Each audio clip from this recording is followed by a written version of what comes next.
Imagine a forest, but I don't want you to picture the kind of forest you go hiking in, on a pleasant Sunday afternoon with your dog. No, not at all. I want you to picture a tropical rainforest. Thick, humid, ancient. The air is so heavy it feels like a wet blanket on your skin. It looks lush. It looks alive. But there's a silence there that feels, well, it feels wrong. It's that predatory silence. Yes. The kind where, on just a primal level that you aren't the observer in this scenario, you are the prey. Exactly. And then you see a tree trunk. But it doesn't look like wood. It's shimmering blue-black, looking more like hard rubber or stretched tire tread. No bark. No bark. And if you look closely, underneath that rubbery skin, you can actually see muscle fibers twitching. Oh, that's a creepy detail. It is. Hanging from its branches are pods the size of watermelons, covered in this green fuzz, but they're lined with spikes and they're filled with acid. And here's the ticker. And here's the terrifying part. It knows you're there. It doesn't just grow toward the sun. It hunts. And when it catches you, it screams. That image, the screaming plant, is honestly one of the most disturbing concepts in the entire Richard Blade series. It's just so wrong. It is. It takes something totally passive, a tree, and turns it into a psychological horror villain. It completely subverts our natural understanding of the food chain. It really does. It triggers that uncanny valley feeling, but, for vegetation. Welcome back to the Deep Dive. It's good to be back. Today we are wading through the muck and the mire to analyze Killer Plants of Binaark by Jeffrey Lord. This is book 33 in the Richard Blade series. 33, that's a lot of dimensions. A lot of dimensions, and we have a massive stack of notes, source text, and analysis to get through. Our mission today is to break down this adventure in Dimension X, looking at the biological horrors, the political intrigue between two warring nations. And this is my favorite part. And this is my favorite part, too. The rediscovery of the scientific method in what is, for all intents and purposes, a primitive world. It is a fascinating case study. Usually, these adventure novels are just hero hits thing with sword. But this one, it's actually a story about geography, biology, and how technology can just completely disrupt the balance of power. It really is. It asks these big questions about how your environment shapes your culture. And at the center of it all, as always, we have Richard Blade. Right. Before we get lost in the woods, literally, we need to set the stage for the listener who might be new to this franchise. Right. Who is Richard Blade? Because he is not your average tourist who, took a wrong turn at Albuquerque. Far from it. No, Richard Blade is the archetype of the competent man. He is a former agent of MI6A, which is a special, ultra-covert branch of British intelligence. Right. The super spies. The super spies. He was recruited straight out of Oxford by a man known only as Jay, who is basically the spy master of the 20th century. And physically, he's a specimen. Oh, absolutely. The text describes him as a powerhouse, over 6 feet tall, 200 pounds of muscle, built like a tank, broken nose. But the key to Blade isn't just his strength, it's his mind. He has a high-level intellect. He's the only living human capable of surviving the transit to Dimension X. And that transit process is, well, it's not exactly a first-class flight with legroom, is it? It's a living nightmare. It is. It happens in this secret base 200 feet below the Tower of London.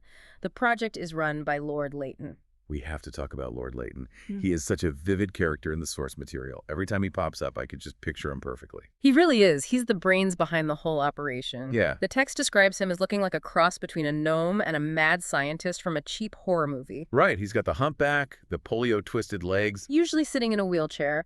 But he has a mind that is absolutely brilliant, if totally devoid of empathy. Oh, completely. Yeah. He views Blade not really as a person, but as a probe, a tool. A very useful tool. He built the computer system called Kali that sends Blade across dimensions. And Kali is the reason Blade usually arrives in these new worlds completely naked, right? This is a crucial technical detail that we need to explain. Otherwise, the start of this book makes no sense at all. It is. And it's not just for titillation, though it certainly fits the pulp genre. It's a plot mechanic.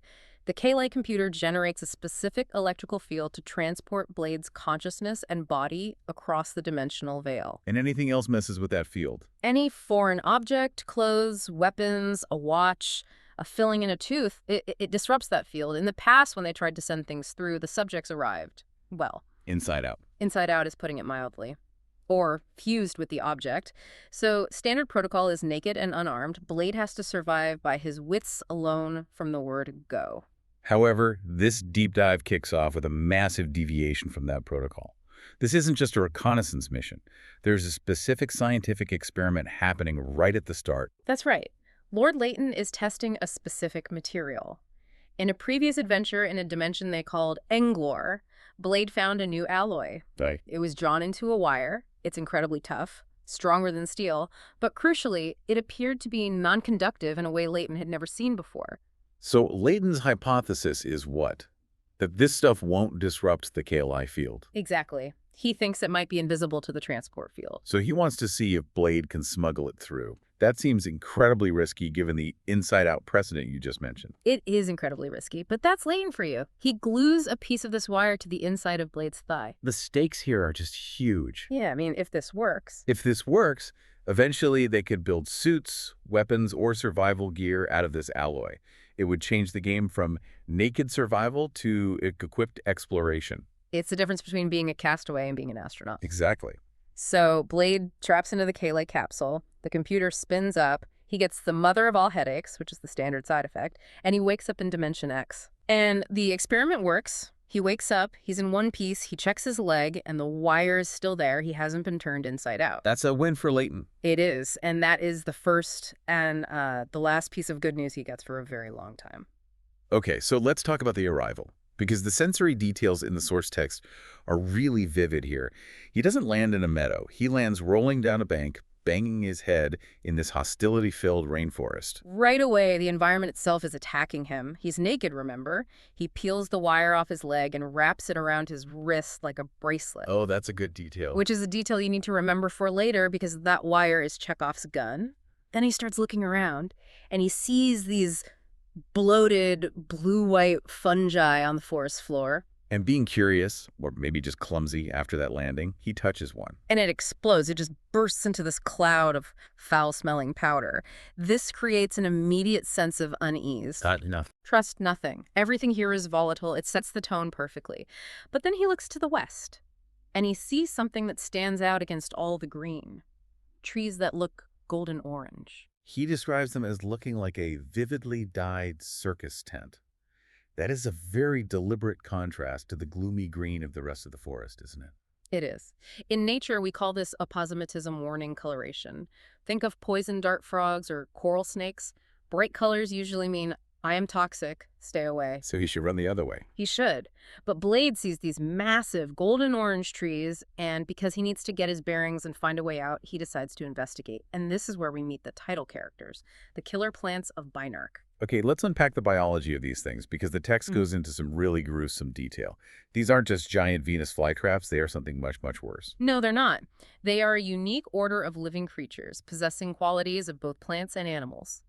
The source text breaks them down into 3 distinct stages of growth, which is key to understanding the ecosystem. So it's not just big monster, it's a whole life cycle. Exactly. Walk us through the stages. Because usually, a sapling isn't something you have to worry about biting you. Well, in Binaark you do. Stage 1. They are sprouts, maybe a foot high. They eat insects. They look harmless, almost cute, like little sundews. They snap up flies and beetles. Simple enough. Okay, so far so good. Stage 2. Now they're 6 feet high. They have tendril branches and these pods the size of watermelons. At this stage, they are dangerous to small animals. Rodents, birds, maybe a small dog. So if you stumbled into one, you might get hurt, but you could probably pull away. Probably, yeah. You'd lose some skin, but you'd live. And stage 3, the rogue, the big bad. The mature monster. A mature plant has that trunk made of that blue-black rubbery substance, no bark, just tough muscle-like tissue. It sends out motion-sensitive creepers along the ground, sometimes extending 100 yards from the trunk. But the whole area is a trap. The whole area is a trap. These creepers are like tripwires, and then there's the kill pod. The description of the kill pod is one of the nastiest things I've read in this series. It really, really leans into the body horror. It's effective body horror. The pod is lined with folding spikes, 6 inches long, barbed like fish hooks. And inside, it's just dripping with digestive slime and acid. The plant doesn't have a throat or a stomach in the traditional sense. The pod clamps over the victim, the acid dissolves the flesh, and the nutrients are absorbed directly through the pod walls. It's an external stomach. It's an external stomach made of nightmares. But the most disturbing aspect, which we touched on in the intro, is the sound. The scream. Why does a plant need to scream? That's the question, isn't it? The mature plants have developed vocal organs. When they attack or when they're injured, they emit this high-pitched, piercing scream. It's a terror tactic. The text suggests is it freezes the prey. I mean, think about it. If you were walking through the woods and a tree screams at you, you pause. You definitely pause. And that split second of confusion is all the creepers need to wrap around your ankles. It's psychological warfare utilized by vegetation. That is just terrifying. Yeah. Imagine walking through a quiet forest and suddenly the trees just start screaming at you. But there is one more biological detail we have to mention because it becomes the pivot point for the entire story later on. The symbiosis. Yes, the green beetles. Blade notices these shiny hand-sized beetles crawling all over the creepers. The plants ignore them completely. They just let them crawl all over their tripwire. Exactly, and he figures out why. The beetles eat the bones of the victims after the plant dissolves all the flesh. It's a perfect cleanup crew. So the plant gets the meat, the beetle gets the skeleton. It's a grisly partnership. But the key insight here isn't just that it's gross, it's that the plant knows not to eat the beetle. Right. It can distinguish between prey and partner. Exactly. The plant has a sensory mechanism to differentiate targets. Keep that in your back pocket. So, Blade, being Blade, marches right into this. He encounters a solitary rogue plant. And this is our first real action set piece. It's him, naked, armed with a stick, fighting a monster plant. How does a human survive that? You would think he doesn't. You'd think he just gets dissolved. But it's over. But it turns into a tactical battle. Blade realizes the creepers react to resistance. The more you struggle, the tighter they grip. Like a Chinese finger trap. It's like a Chinese finger trap made of muscle. He manages to freeze, to go completely still, tricking the plant's sensory system into thinking he's dead or insignificant. But the pod is still descending slowly to consume him. This is the moment where Blade's physical enhancements really shine. We talk about him being a competent man, but he's also physically peak human, right? He's not just smart. He is. He's a physical specimen. He actually has to use brute strength to catch the jaws of the pod and hold them open. For a normal man, this is completely impossible. The crushing force of the pod is immense. So he just holds his mouth open? He locks his arms. He holds the jaws open, which confuses the plant's biological programming. It expects the jaws to close to start digestion. This breaks the sensory cycle. Then he uses a massive burst of strength to snap the pod hinge. He breaks the plant's jaw. Essentially, yes. The plant goes into shock, it screams in pain, and the creepers release him. He escapes, but he learns a valuable lesson. This forest is a death trap. You cannot fight your way through it. You have to be smart. You can't punch a forest into submission. So he spends days navigating this nightmare. Battered, bruised, covered in insect bites, eventually making his way out of the forest, and he walks straight out of the frying pan and into, well, the hunting party. This is where we transition from biological horror to political intrigue. Blade stumbles out of the forest to the west. He enters the land of Jaghdi. Let's look at the map for a second. The world is divided by this forest of Binaark. Right. It's a classic geographical setup. To the west, you have Jaghdi. To the east, Elstani, and cutting through it all is the Adrum River. And the river is a barrier in itself. It is. The river is only navigable for about 2 months a year. The rest of the time, it's a raging torrent. So, between the killer forest and the wild river, these two civilizations are effectively isolated from each other. They are defined entirely by their geography. And Jaghdi is a civilization of plains. They are farmers and stock breeders, which means they are a horse culture. Well, not horses, rolghas. I love the rolghas. This is where the world building gets really fun. They fill the niche of a horse, people ride them, they pull wagons, but biologically they are totally different. They have claws. They have claws instead of hooves, they have bare, rat-like tails, and they have these large purple eyes. And they aren't herbivores. That's the detail that stuck with me. A horse that eats meat. No, they are omnivorous. The text explicitly mentions they eat ham. Imagine a horse that looks at you and thinks, I can eat that. They can be vicious in a fight, they bite and claw. It changes the dynamic of the cavalry completely. So Blade gets captured by a Jaghdi hunting party riding these nightmare horses. And this is where we meet the cast of characters that drives the political plot. First up, the Queen. Queen Trisana. She is a fascinating figure. She is the first ruling queen of Jog. Historically, it's a patriarchal society, but she has seized power. And how is she described? She's described as beautiful, ruthless, and sexually aggressive. She holds the real power because her husband, King Manro, is a half-wit.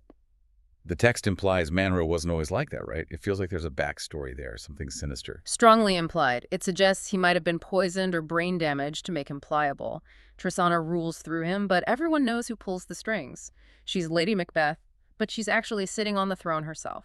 Tristana seems like she's playing a very dangerous game. She's surrounded by men who aren't used to taking orders from a woman, yet she dominates them completely. She manipulates the gender dynamics of her society masterfully. She has formed a women's guard, led by a character named Jalia. This balances out the traditional men's guard, led by a man named Kurum. By pitting these two factions against each other, she ensures no one can move against her. It's classic divide and conquer. If the men rise up, the women defend her and vice versa. Exactly. And Blade walks right into the middle of this. He's tall, he's muscular, he's strange. He's immediately accused of being a spy from Elstan. Right. Because the two nations are essentially in a Cold War. But Blade has two things going for him. One, he physically doesn't look like the Elstani, who we learn later are short and stocky. And two, Jalia discovers the wire on his leg. the experiment. Yeah. The wire comes back into play. Exactly. Blade had wrapped it around his wrist like a bracelet. Jalia sees this metal. Now, Jaghdi is metal poor. They use stone and wood mostly. They know gold and silver, but they don't have good steel. And this wire is something else entirely. This wire, it's harder than steel, but flexible. It's not iron, it's not gold. To the Jaghdi, who are relatively primitive technologically, this is a mystery. It creates doubt. A spy wouldn't carry a piece of impossible metal. It saves him from immediate execution. But Tristana isn't going to just let him go. She loves a spectacle, and she loves strong men. She does. She absolutely does. She decides he has to prove himself. She orders a trial by combat. Blade has to fight 3 of her guards to prove he isn't a spy. And there is a specific detail here. He has to fight on horseback, or rather, on rolgha back. Yes, that's a crucial point. Why is the riding important? Is it just to make it harder? No, it's a cultural test. The Elstani are miners and mountain people. They walk everywhere. They're notoriously bad riders. Oh, I see. If Blade can ride a rolgha and fight, he essentially proves his innocence regarding his nationality. It's a cultural shibboleth. If you can ride, you aren't one of them. The fight scene is great because it highlights the tech level. They use wood and leather armor. Metal is rare. Blade is given a wooden shield and a club. He's outnumbered. How does he handle it? He uses his superior tactical mind. He realizes that the Jaghdi fight with brute force, with aggression. He uses their own aggression against them. He knocks the first 2 riders off their mounts using leverage and timing. But the third fight, that's where the politics intrude. The third fight is against Kurum, the captain of the men's guard, and he hates Blade instantly. Blade is a threat to his position as the alpha male of the court. Of course. And Kurum is a cheat. He signals an archer in the crowd to shoot the winner. He wants Blade dead, regardless of the trial outcome. So a classic bit of treachery. A classic bit of treachery. But Blade, with his heightened census skills honed in MI6A, spots the assassin. He actually uses the dead body of his opponent, or the unconscious body, as a shield against the arrow. Smart. And then he picks up a spear and hurls it. He kills the archer. Wait, he kills the archer. That effectively saves Kurum's life, doesn't it? If the archer had been caught alive, he might have confessed that Kurum ordered the hit. Precisely. Blade creates this incredibly complex debt. If the archer had missed and hit Kurum, or if the plot was exposed, Kurum would be ruined. By killing the assassin, Blade silences the conspiracy, but also shows he is formidable. He's sending a message. He essentially tells Kurum, I know what you did, and I just saved your skin. It's a power move, and it catches Tristana's eye. Tristana loves competence, and she loves power. So Blade becomes the favorite.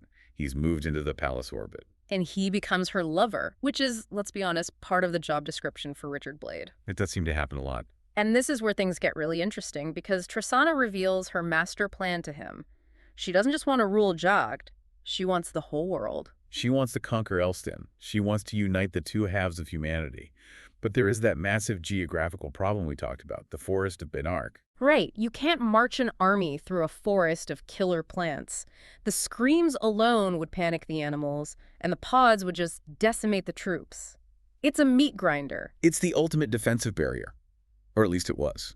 Because the scientists of Jagdi, the keepers, have been busy. This is the innovation segment of our outline, and I think it is the most critical part of the book's theme. The keepers have essentially rediscovered the scientific method. Really? Like from first principles? From first principles, Sikarad, who is Jalia's father and a high-ranking keeper, explains it to Blade. They didn't use magic. They didn't pray to a god. They used observation. They watched the beetles. They watched the green beetles. Observation. The beetles crawl all over the plants safely. Hypothesis. The plants must have a way to identify the beetles so they don't eat them. Is it sound? No. Is it touch? No. It must be scent. So simple, but so brilliant. It's the core of science, and then comes the application. Application. Synthesize the gland secretion of the beetles. Precisely. They crushed the beetles, extracted the fluids, and created a concentrated oil. They soaked wooden amulets in this oil. They made bug perfume that makes you invisible to the monsters. In essence, yes. They call them scent amulets. This is a technological leap that changes the balance of power instantly. It's their Manhattan Project. Wow. Suddenly, the impassable barrier is passable. Tristana can march her cavalry right through the forest and catch Elstan completely unprepared. That is a terrifying prospect. Yeah. An army that can just walk through a death trap. But there is a dark side to this innovation. Tristana isn't looking for a peaceful merger or a trade agreement. No, she is a tyrant. She plans to slaughter the masters of Elstan, their scientists, their guild leaders, their engineers. She wants to decapitate their society to secure her rule. She wants a monopoly on knowledge. Exactly. She knows that if the Elstani masters live, they might invent something to counter her. And this creates a moral conflict for Sikarad and Jalia. They are patriots, they want Jagdi to be strong, but they're also scholars. They value knowledge. They don't want the masters of Elstan wiped out. They see the value in Elstan's metalworking and mining. They want a unification of knowledge, not a destruction of it. So they turn to Blade. They realize he's the only one who can help. They want him to act as a double agent. It's a complicated web. Tristana thinks Blade is her loyal lover and general. She gives him the mission to lead a scout team into the forest, to test the amulets and clear a path for the army. And at the same time, Sikarad and Jalia want him to use that mission to defect and warn Elstan. They want him to force a stalemate. Right. If Elstan knows the attack is coming, they can defend themselves, and Tristana will be forced to negotiate. It's a desperate plan, but it's the only one they have. So Blade heads out to the forest camp. He has the amulets. He has his team. But Kurum, the jealous rival, is also there. Of course he is. And he decides this is the perfect time to murder Blade in his sleep. It's a classic setup. Blade is in a hut on the edge of the forest. Kurum and his assassins sneak in at night. But Blade has an ally we haven't discussed enough. Lorma the cat. Yes. Jalia gives Blade her hunting cat. And these aren't just house cats.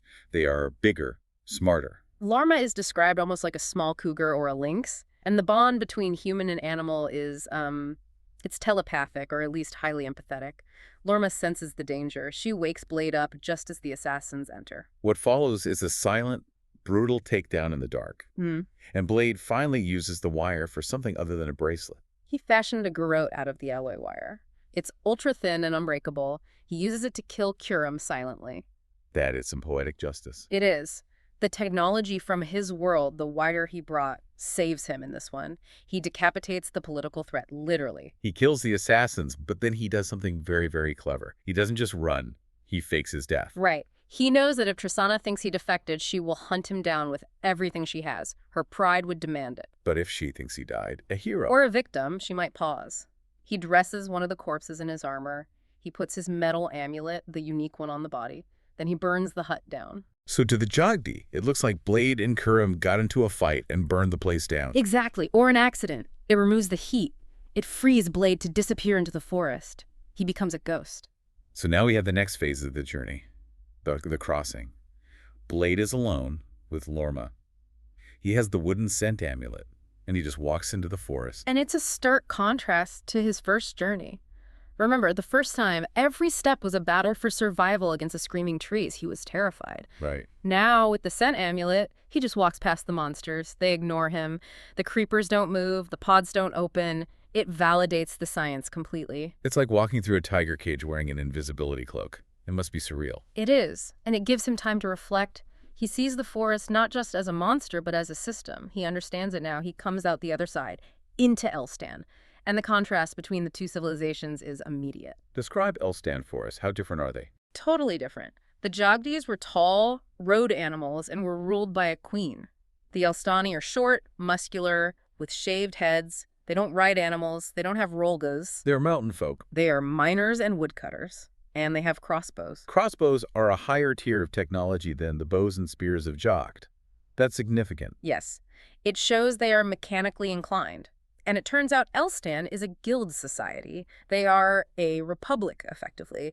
They are ruled by a council of guild masters. So it's a democracy of expertise, not a monarchy of blood. Perfectly put. Blade runs into a group of Elstani woodcutters led by a man named Daimars, and they do not welcome him with open arms. Why would they? He looks like a Jaghd warrior. He's tall, he's wearing Jaghd-style leather, and he's telling this crazy story about magic amulets and an invasion force. Right, they think he's a spy. They capture him and think he's a spy. Daimars is skeptical, even hostile. He takes Blade's amulet away. Which seems like a terrible idea given where they are. They're patrolling the edge of the forest, and then disaster strikes. A landslide. The geography attacks again.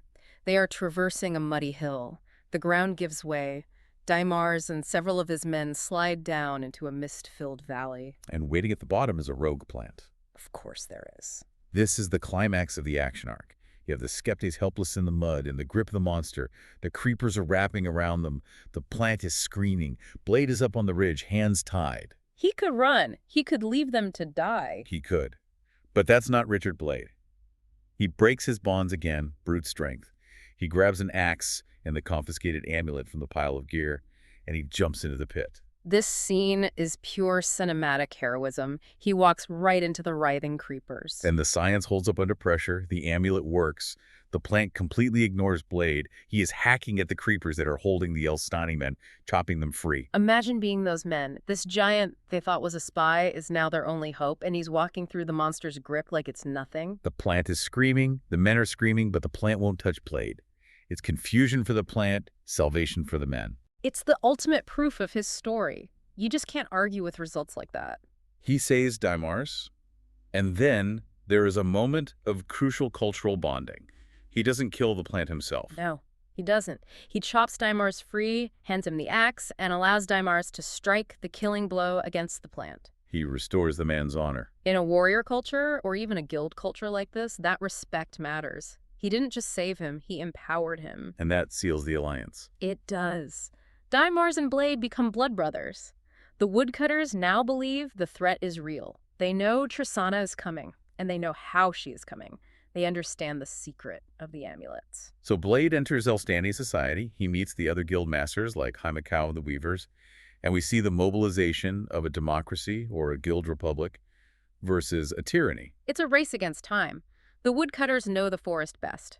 Now that they have the secret of the amulets, which Blade shares with them, they can turn the forest from a liability into a defensive asset. They can use the forest against the invaders. They can lay traps, they can ambush the Jaghdi army inside the forest. Okay, let's unpack the ending of this deep dive. Because we leave the story at a tipping point. Tristana's marching, the Elstanis are readying.